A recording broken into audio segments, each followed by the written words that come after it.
afternoon, everyone. You're listening to CaMMVets Media on WVOX AM 1460 and heard around the world on WVOX.com. This is Jack McGuirk on Ken Crazer bringing you this half-hour discussion of issues related to veterans and the active military. Now, here's Ken. Hey, thanks, Jack, and good afternoon, everyone listening to CaMMVets Media here on WVOX 1460. CaMMVets Media stands for Cadets, Midshipmen, the Military, and Veterans. We also cover Iona University basketball, and just going to take a second to mention that both Iona teams are going to play in the NCAA tournament. They both won their conference championships down in Atlantic City this weekend. The women defeated Manhattan College in a hard-fought championship game Saturday afternoon. And then the men's team, Rick Pitino's team, won over Marist 76-55. A game that was tied at 46 all. And Iona had to make some plays. Marist is starting to get some momentum. Marist, the 11th seeded team, came back, had a great tournament, won 3 games to get to the championship game. But Iona pulled it out. Great effort by guard Dennis Jenkins at 27 points. 12 points in the last 10 minutes when Iona needed some good shooting. So we all watched the NCAA selection show. Were you watching, Jack? I missed it, no. Oh, well, on national television. We were over at Iona in the Heinz Center to watch the players' reaction. And so they got their name called towards the end, and they got the spot that a lot of us were hoping for. They're going to play in Albany, New York at 4:30 on Friday against the University of Connecticut. Wow. Those guys? Yeah. Won 4 national championships. The Huskies, yeah. Yeah, the Huskies. They're going to play them at 4:30 on Friday. And it's, it's a tough draw for Iona, but a good place. It's a great place for them to play. A lot of fans can get to the game. And you got Rick Pitino. You always have a chance. He's always going to find a way to put his team in a position to win. And so the women got a very good opportunity. They're going to go travel and play at Duke at Cameron Indoor Stadium. One of the most iconic places in college basketball. Used to be UCLA. Pauley Pavilion, everybody said was the place to play college basketball. But from the success of Coach K, certainly on the men's side, Cameron Indoor Stadium is an amazing place to play. And they had a chance to see it when we were down there with Army football a few years ago. So that's going to be a good opportunity for them. Billy Chambers recruited internationally to get players in, and who have all gelled together to have a tremendous season. They were 18-2. They had to fight to win their 3 games in the MAC tournament, but they played well in the third quarter. We're going to hear from a couple of players in our segment today. Kate Majors from New City had 3 3-point shots made in the third quarter when they needed them. And against Manhattan, and she had 5 on the day. She's a graduate student, and she's going for special ed. She's going to get her master's in special education. She had gone to Merrimack for 4 years because of the WVOX. NCAA gave everybody an extra year of eligibility because of the COVID year. She played as a grad student this year at Iona, and was a difference maker. The coaches now talk about teams being old. And what that means is you're playing mostly seniors and grad students. Yeah. And it's very difficult to compete if you got a team with a lot of freshmen and sophomores. You're gonna have learning experiences. You're not gonna win a lot of games. And we heard that from a number of coaches this year. It's about the transfer portal and attracting grad students where you can who graduated in 3 years. It's going to be interesting. College basketball is all different now. Meanwhile, lots going on overseas. The Russians unloaded on Ukraine. What was it, over 75 missiles they fired at Ukraine? 81. 81 it was? Yeah. Tell us about it, Jack. All right, yeah. Russia launching, it was 81 missiles, array of missiles. This was on Thursday.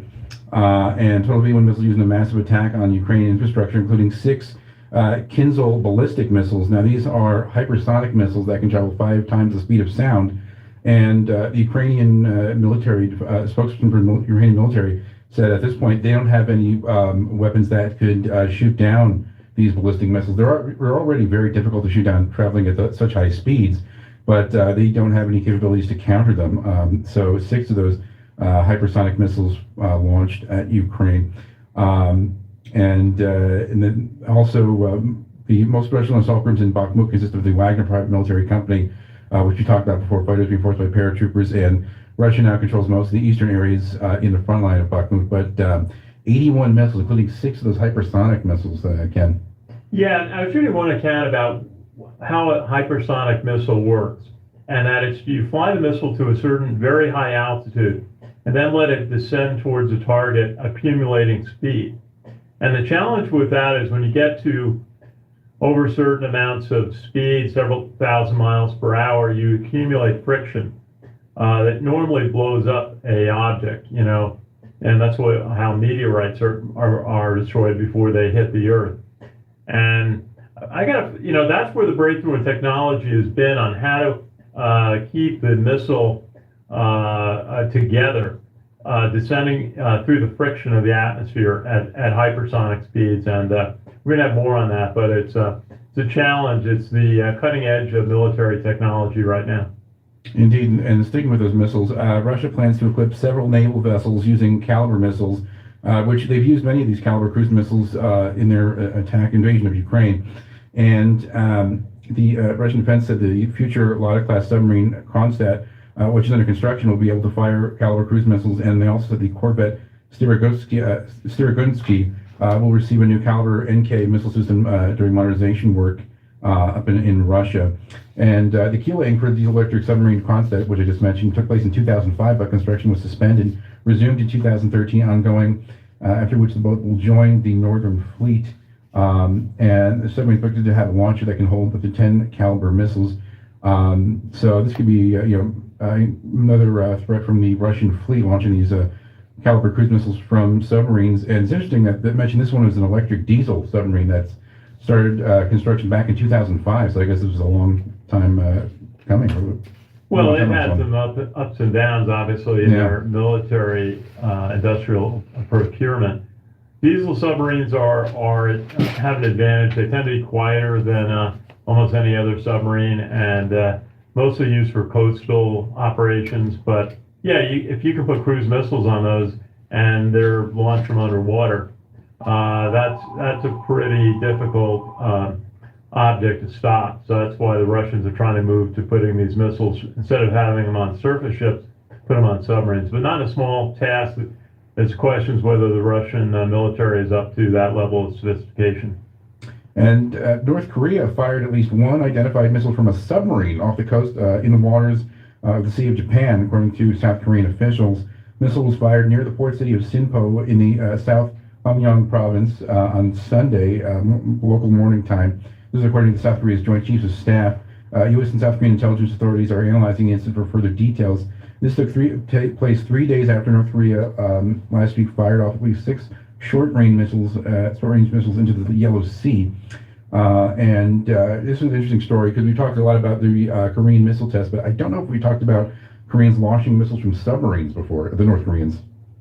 That's another advancement in kind of their aggression and their interest in being taken seriously as a military power, despite their size and the lack of an economy that can support much.